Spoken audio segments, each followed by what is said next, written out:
જૂનાગઢ શહેરની 125 વર્ષ જૂની ઐતિહાસિક શૈક્ષણિક સંસ્થા બહાઉદ્દીન કોલેજ ખાતે 28મો રાષ્ટ્રીય વાર્ષિક સાયન્સ મેળો યોજાયો હતો। દેશના નામાંકિત વૈજ્ઞાનિકો અને શિક્ષણવિદોએ પર્યાવરણીય સમસ્યાઓના ઉકેલ અંગે ચર્ચા કરી હતી। જૂનાગઢની બહાઉદ્દીન કોલેજ ખાતે આયોજિત આ સાયન્સ મેળો ભારત સરકારના શિક્ષણ મંત્રાલયની પીએમ ઉર્જા યોજના હેઠળ મળેલી ગ્રાન્ટના સહયોગથી યોજાયો હતો। કાર્યક્રમમાં અમદાવાદ સ્થિત ISROના વૈજ્ઞાનિક હિરેન પી ભટ્ટ, ગુજરાતના અગ્ર મુખ્ય સંરક્ષણ ડોક્ટર AP સિંહ તેમજ નરસિંહ મહેતા યુનિવર્સિટીના vice chancellor professor doctor Pratapsinh Chauhan સહિતના મહાનુભાવ ઉપસ્થિત રહ્યા હતા।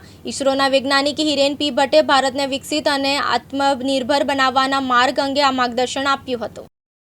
બહાઉદ્દીન કોલેજના આંગણે આજે નેશનલ કોન્ફરન્સ થવા જઈ રહી છે એ એન્વાયરમેન્ટલ સોલ્યુશન્સ।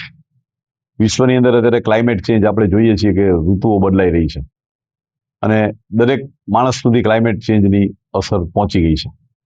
હિમાલયની અંદર ગલન થાય છે બરફનું અને ધ્રુવ પ્રદેશો ઉપરથી બરફ ઓગળી રહ્યો છે, રણ વિસ્તારો વધી રહ્યા છે। આ બધું રાતોરાત થયું નથી। There is a big effect of pollution, સાથે સાથે બીજા ઘણા બધા માનવ સર્જિત પરિબળોને કારણે આપણે આ તરફ આવી ગયા છીએ। હવે એને ધ્યાનમાં રાખીને આખા વિશ્વમાં એન્વાયરમેન્ટલ પ્રોબ્લેમ્સની ચર્ચા થાય છે, પણ એન્વાયરમેન્ટલ સોલ્યુશન્સની ચર્ચા કરતી આ કોન્ફરન્સ આપણે માટે બહુ મહત્વની છે। મહત્વની વાત એ છે કે અહીંયા ગ્રીન કેમેસ્ટ્રી, સસ્ટેનેબલ ડેવલપમેન્ટ અને એનર્જી, રિન્યુએબલ એનર્જી સોર્સિસ ઉપર આ કોન્ફરન્સ।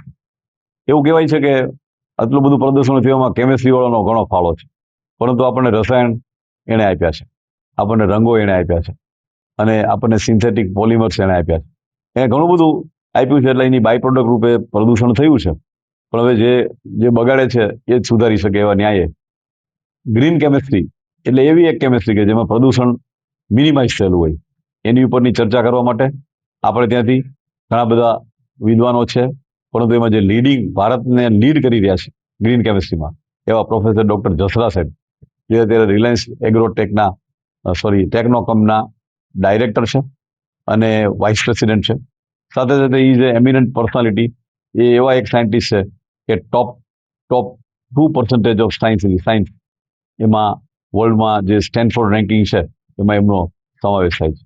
એવી રીતે બીજો જે વિષય છે એ સસ્ટેનેબલ ડેવલપમેન્ટ છે। સસ્ટેનેબલ ડેવલપમેન્ટ એટલે ટકાઉ વિકાસ, એટલે એક એવો વિકાસ કે જેમાં માનવનો વિકાસ તો થાય પણ સંસાધનો, જંગલો, નદીઓ, નાળાઓ, પ્રદૂષણોથી આપણે અટકી શકીએ અને એ બચી જાય।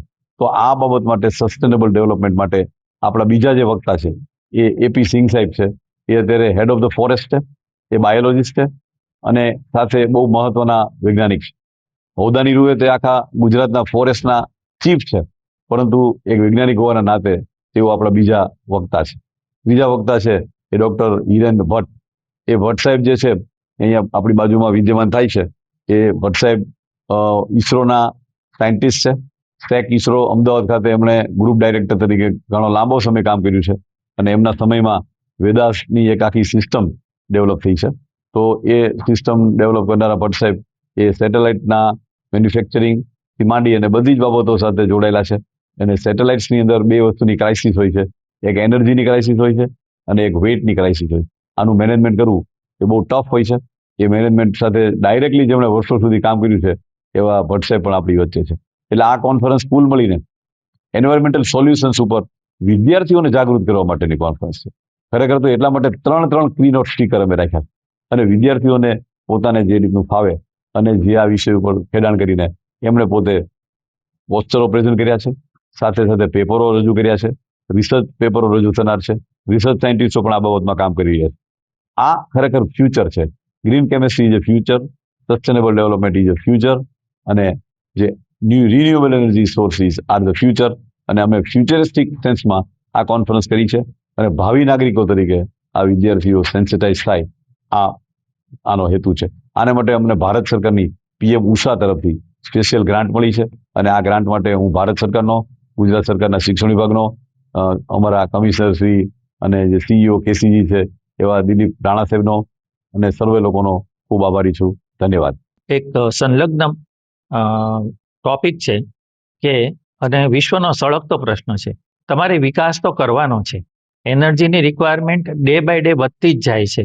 અને આજે ભારતને આપણે વિકાસશીલમાંથી વિકસિત દેશ બનાવવો હોય તો કોઈ પણ દેશનો જે વિકાસ છે ને એનું માપ એ દેશની અંદર કેટલા પૈડા રોજ ફરે છે, કેટલું ટ્રાવેલિંગ થાય છે, કેટલો માલવહન થાય છે, આ બધા વિકાસના પરિમાણો ઉપર આધારિત હોય છે. જ્યારે આપણે આ વિકાસ કરીએ ત્યારે સ્વાભાવિક છે કે એનર્જી ક્રાઇસિસ, એનર્જીની રિક્વાયરમેન્ટ આવશે એટલે ક્રાઇસિસ આવશે, એટલે પેટ્રોલ, ડીઝલ, ટ્રાન્સપોર્ટેશન, એનું કન્ઝમ્પશન, ઇલેક્ટ્રિસિટી, તમારા બધાની નીડ, જીવનશૈલી ઉપર જાય એટલે આપનું કન્ઝમ્પશન વધે ઇલેક્ટ્રિક પાવરનું. એટલે આ બધું એકબીજા સાથે જોડાયેલી વસ્તુ છે. હાલ કે શું કરવું પડે? ખાસ તો શું કરવું પડે જેની હિસાબે પોલ્યુશન અટકે છે? એ વિકાસ કરવો જરૂરી છે. તમારી એનર્જી રિક્વાયરમેન્ટ દિવસે દિવસે વધતી જ જવાની છે, ઘટવાની નથી. એટલે એકમાત્ર ઉપાય છે ગ્રીન એનર્જી. સોલર પાવર છે એ એક જવાબ છે, હાઇડ્રોજનનો બળતણ તરીકેનો ઉપયોગ છે એ બીજો જવાબ છે. પણ હાઇડ્રોજનને અત્યારે જનરેટ કરવું અને એને એક જગ્યાએથી બીજી જગ્યાએ લઈ જવું, આ બધા ટેકનોલોજીના પ્રશ્નો છે જેનો ઉકેલ સમય જતાં વિજ્ઞાન પાસે આવશે અને એનાથી આપણે આપણો વિકાસ રોક્યા વગર ગ્રીન એનર્જી તરફ જઈ અને આ કાર્બનનું જે એડિશન છે એને આપણે રોકી શકીશું. સૌથી મહત્વની રિક્વાયરમેન્ટ છે કે આપણી અવેરનેસ, આપણી સતર્કતા હશે કે આ વસ્તુ હું કરું છું એનાથી કાર્બન વધારે બનશે, આ વસ્તુ કરીશ તો ઓછું બનશે.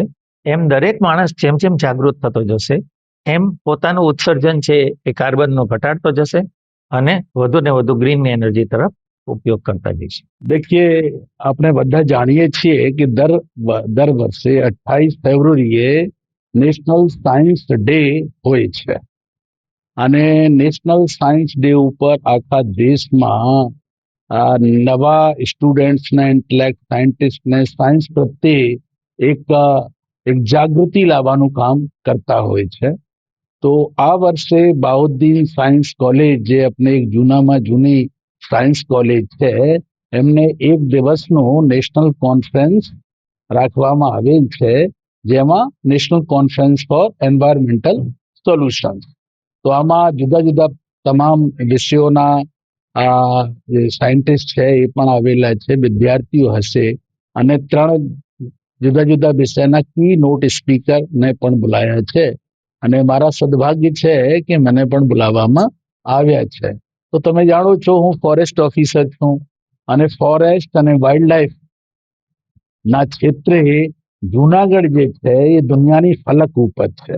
તો વન વિભાગ કઈ રીતે કામગીરી કરી રહ્યા છે, આના શું મુશ્કેલીઓ છે, એનું નિવારણ અને નિરાકરણ કઈ રીતે થઈ શકે, આ બાબતમાં બાયોડાયવર્સિટી કન્ઝર્વેશન છે, ઇકોસિસ્ટમ સર્વિસીસ છે અને સસ્ટેનેબલ ડેવલપમેન્ટ છે, આ બાબતે જે પણ મારા અનુભવો છે એ વિદ્યાર્થીઓ સાથે શેર કરીશું.